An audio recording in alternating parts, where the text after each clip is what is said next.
Hi guys, welcome back to my channel, and if you're new, welcome to my channel. My name is Stephanie Yates, Anya Buile, Steph Anya for short. What's on your mind? I'm a licensed associate marriage and family therapist, and this channel is for fellow therapists, those who are thinking of becoming therapists, and those who are using therapy insight to create their best life. Today's video is for that last group. We'll be talking about boundaries, how to create boundaries that you can actually stick to. If you're curious or struggle in this area, stay tuned. What's on your mind? So, when you're creating boundaries, there are really three things that you want to focus on when you're creating that boundary.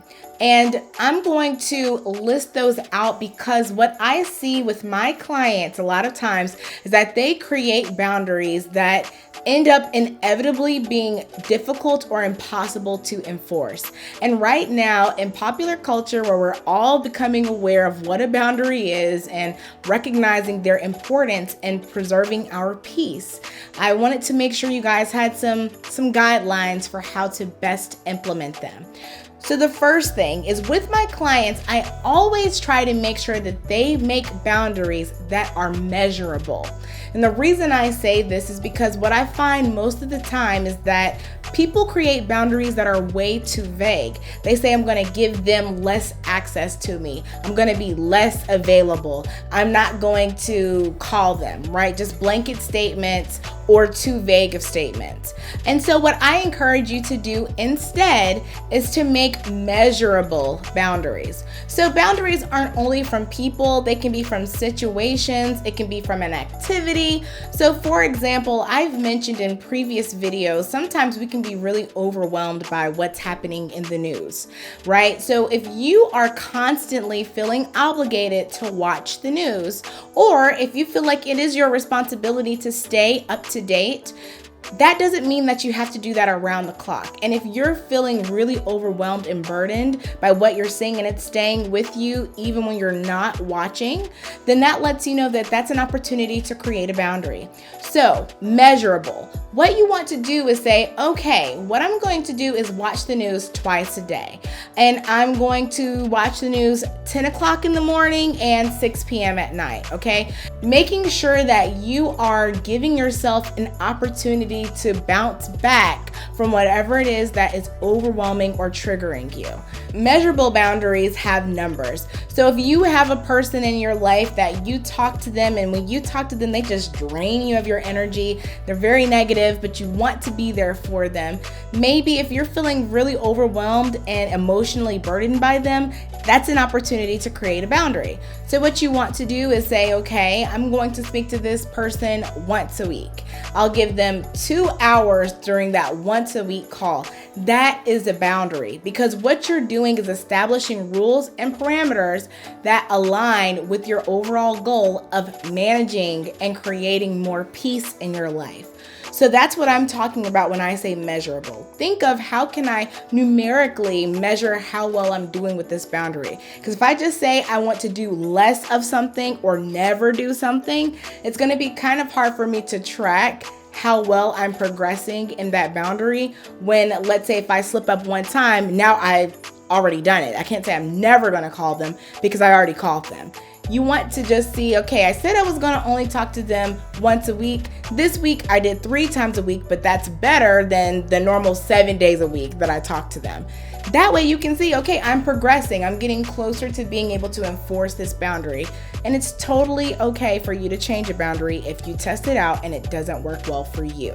And that brings me to my next point. Make your boundaries realistic, okay? If you've got a person in your life that you know is just bringing you down and your energy is drained, but they're your favorite person, you've got a lot of memories with them, it's muscle memory for you to call them when certain things happen, you can't say, I'm never gonna talk to them again. All right. Or let's say you're in the situation where you're feeling really insecure in a relationship. It could be a friendship or someone that you're interested in dating. And every time you reach out to them, they don't really get back to you for several hours. And it makes you anxious all day waiting to hear back from them. Then what you want to do is make sure that you're realistic, okay? Maybe it's not that you never want to talk to them again, but maybe you just make an agreement with yourself that you're not going to reach out to them first, that it does too much to you emotionally, and you'll wait for them to reach out to you and you'll respond. This is a great way for you to just make sure that you're not putting out more energy than you can spare. If you are really overwhelmed and anxious when you reach out to someone and they don't reach out back to you in a good amount of time, that's an indication that a boundary might need to be established. So again, first, you want to make sure they're measurable. Secondly, make sure they're realistic. It's not realistic all the time to say, I'm never going to talk to someone again, but you can work your way up to creating boundaries that you can manage, right? So like, I'm not going to text them first. That might be something you can manage. I'm not going to call them first. That might be something that you can manage. But if they call or text you, it might be actually hard for you to ignore them because you want to talk to them. So this is another thing to keep in mind. Make sure that they are realistic boundaries. And lastly, make sure your boundary is warranted. I see people get so bent out of shape about things that are happening, especially interpersonally, that they will say, I'm cutting this person off, or they'll say, I'm never going to do this activity again. You don't want to create boundaries that you can't support, right? So if you are in the heat of a moment, let's say you were really anxious about that person not texting you, and you're in the heat of the moment and you are like, you know what, I'm cutting them off, I'm blocking their number, all of these things. Is that really a warranted behavior? Or could you have either communicated to them that it bothered you, or if you have already tried to communicate, create a realistic boundary where you won't be as stressed out or emotionally drained from dealing with that person. So make sure it's warranted. You want the boundary to match the action. So if you've got somebody in your life that, you know, only comes to you when they need something, and you know good and well that when you need something, they're not going to help you, then that to me it definitely warrants a boundary, right? But you want to make sure that your boundary matches what they're doing. Now, in a case like that, does that mean you never answer their phone calls? Probably not, okay? Because there might be other things about them that you enjoy, even though you don't feel you can really count on them. But maybe if they're always asking you for money, for example, you could make a realistic boundary that's warranted that gives a certain amount you'll give them. So maybe monthly, your cap is $50 a month. And that might feel like, well, why would I budget to give somebody money that never helps me out?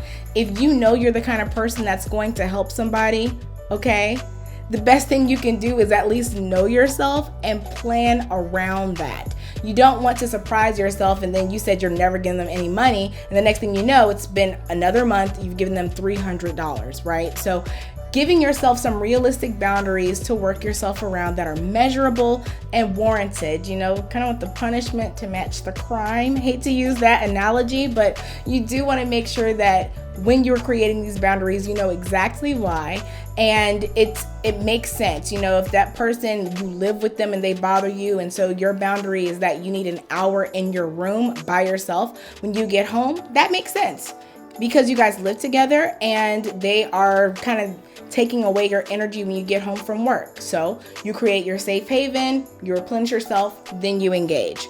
So just make sure those three things are intact when you are creating boundaries, and they should be a lot easier for you to enforce. Good luck creating boundaries. They're so important for our emotional and mental health.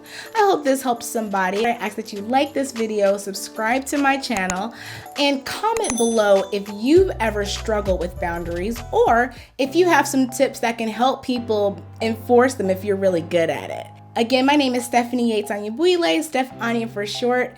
I appreciate you for watching all the way until the end of the video. That really helps me. Thank you.